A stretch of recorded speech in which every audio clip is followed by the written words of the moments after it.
Hi all and welcome to Vladja's Chess Adventures. This is episode number 3, and in this episode I want to take a look at a game I played last Friday with Black against Michiel van Schaik during the internal club competition of my club in Baarn, the Netherlands. So I was Black and Michiel played e4. I decided to play a Sicilian Najdorf, like this, and Michiel now opts for the fashionable bishop e3. So I play the real Najdorf move. e6 is also possible, of course. And the more usual move here is knight b3, but Michiel opts for knight f3. And this is a move that has been played by Magnus Carlsen quite regularly lately. So the idea now is that White is threatening both bishop c4 to take control of this beautiful diagonal, and also bishop g5, which is attacking a defender of the d5 square here. But since Black cannot solve both problems at once, he is well advised to play bishop e7 and ignore both threats.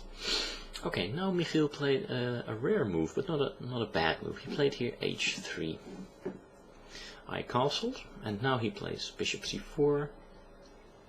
And well, I'm not a big expert on the Najdorf, but I do remember that it is good to oppose White's bishop in these situations with your own bishop. So I played bishop e6, contesting this diagonal and also the control of the d5 square, which is a positionally very important square. Now, however, I think Michiel played a dubious move, not capitalizing on the fact that he's wide and that he has the option of maybe getting some kind of opening advantage. I think the better move would have been to play bishop b3. In the game, however, he played bishop d5, and in doing so he gives me the option of taking on d5. And in the game I decided to take with a bishop. Taking with a knight would also have been possible, just to play with the bishop pair. Then there could follow something like this. Now I have to play knight d7, so as to defend against the threat of knight b6. And I suppose that Black has an equal and easy game here.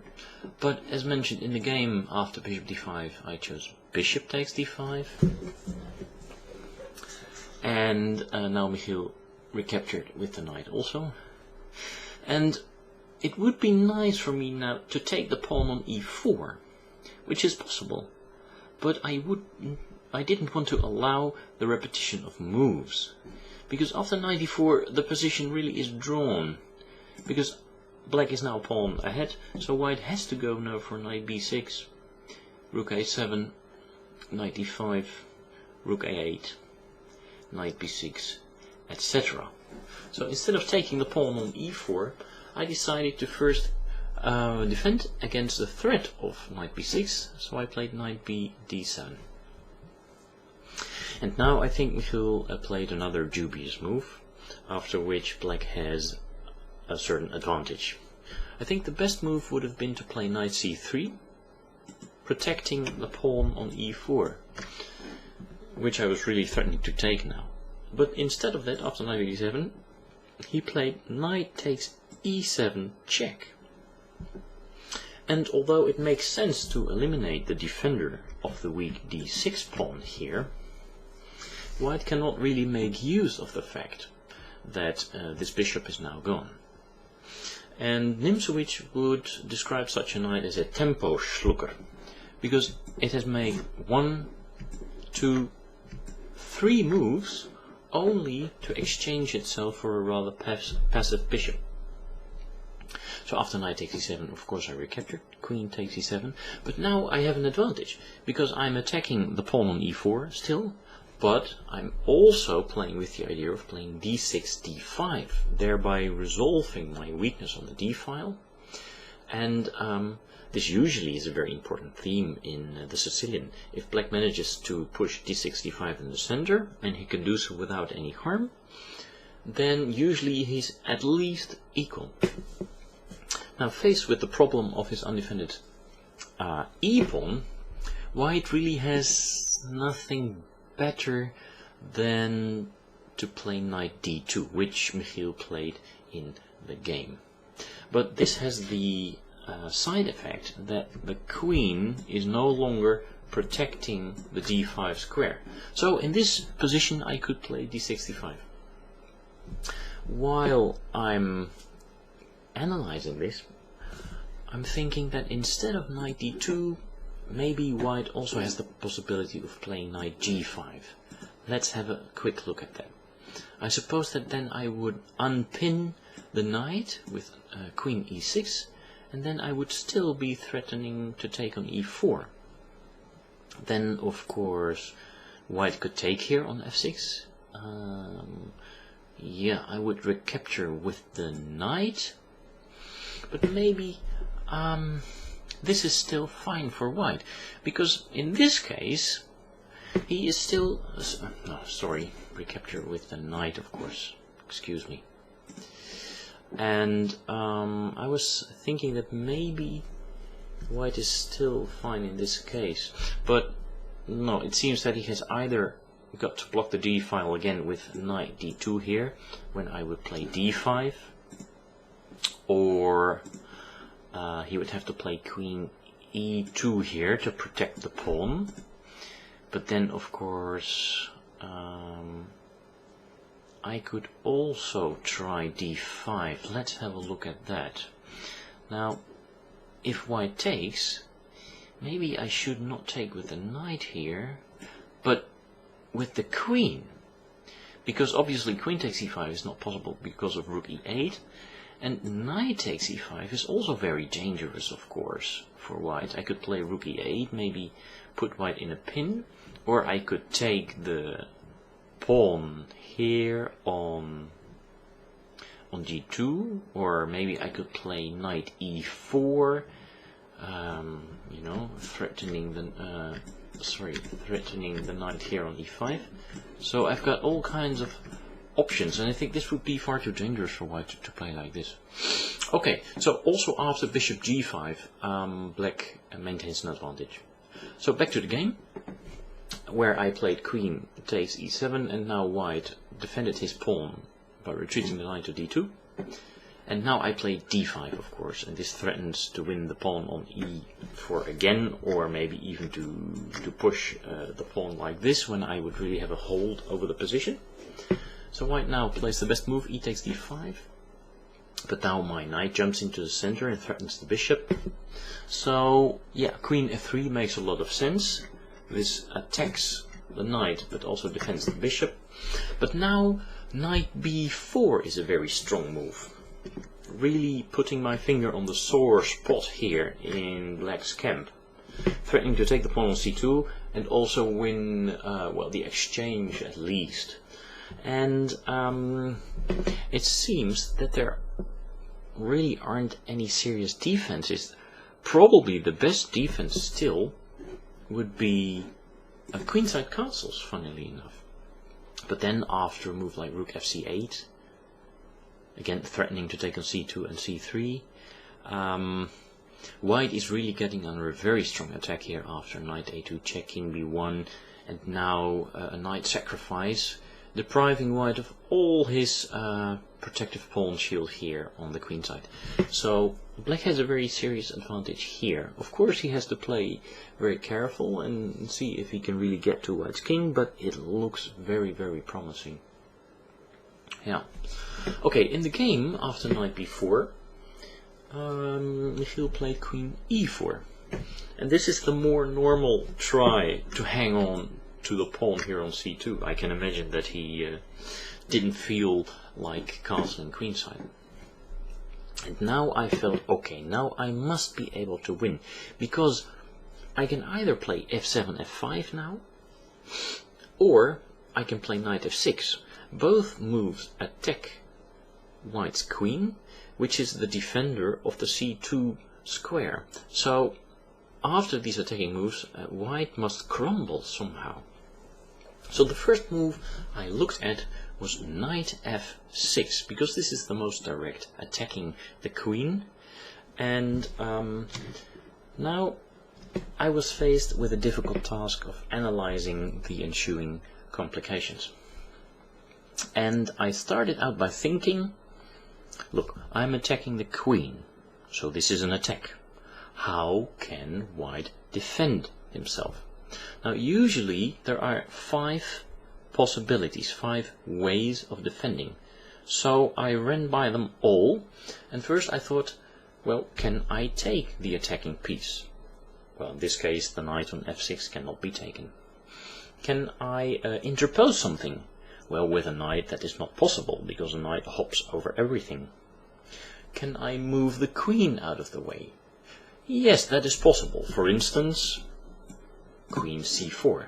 But then it's quite easy to see that rook a c8 is simply winning, because I'm attacking the queen, and if the queen moves away, let's say to b3 for instance, then of course knight c2 is simply winning.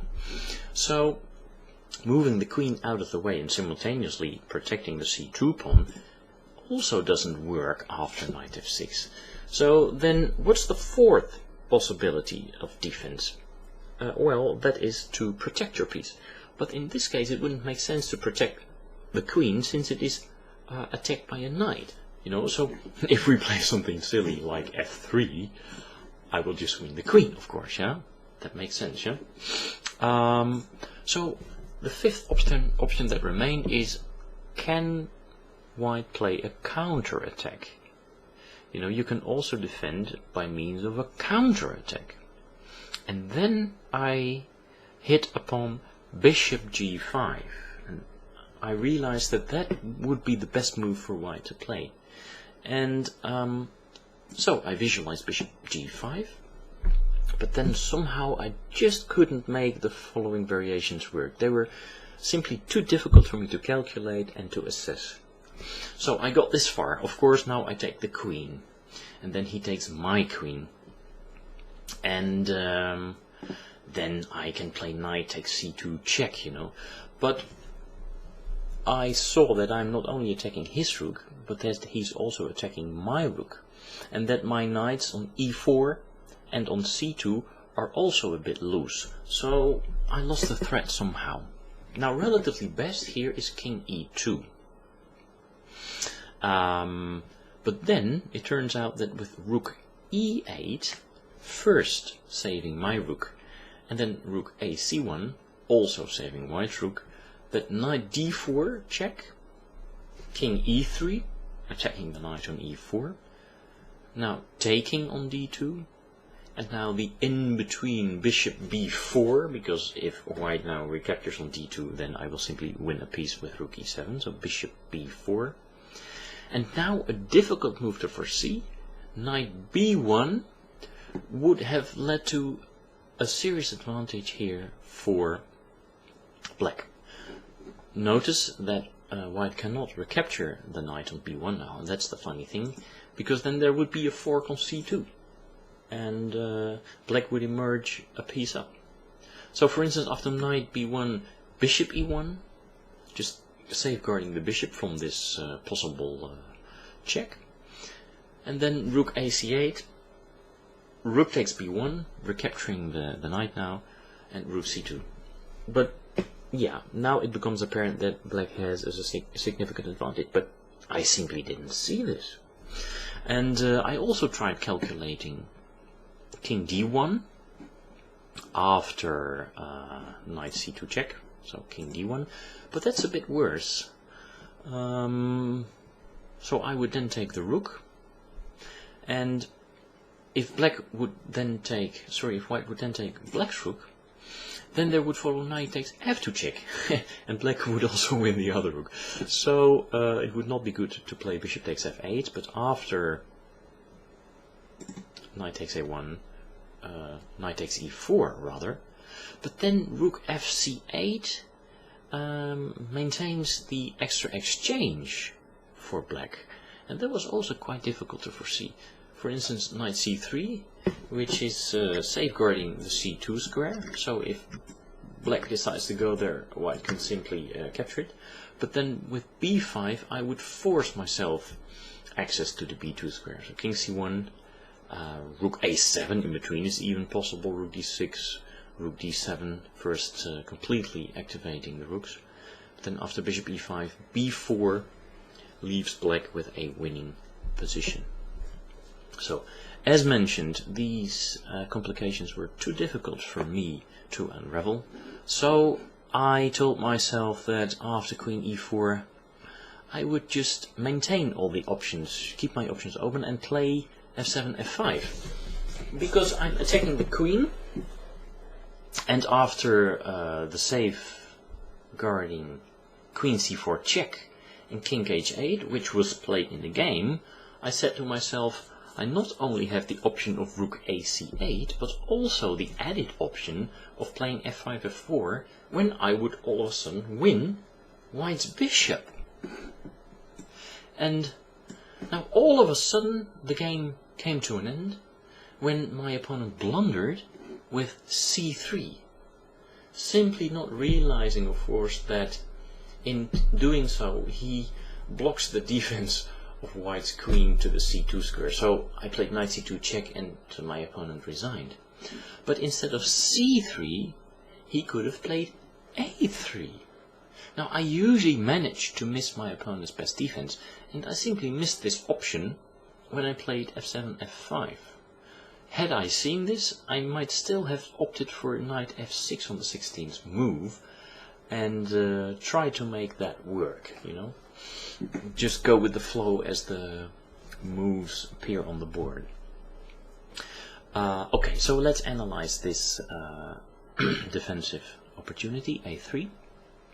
Then black would still have an advantage, but it would not be so simple as after knight f6 on the 16th move, which means that f7, f5 was objectively the worst move to play. Now, after knight c6, a retreat, I'm still threatening f5, f4 of course, but with knight b3, white can free a square on d2 for his bishop. Now I would play rook ac8, threatening knight d4 winning because of the double attack on c2. But white could move his king out of the way, which would be in check when the knight would appear on c2. And I would still play knight d4, but then after queen d3, knight c2, I would win a pawn. But things are not so clear after rook d1, queen f7, and now an exchange of knights like this, for instance.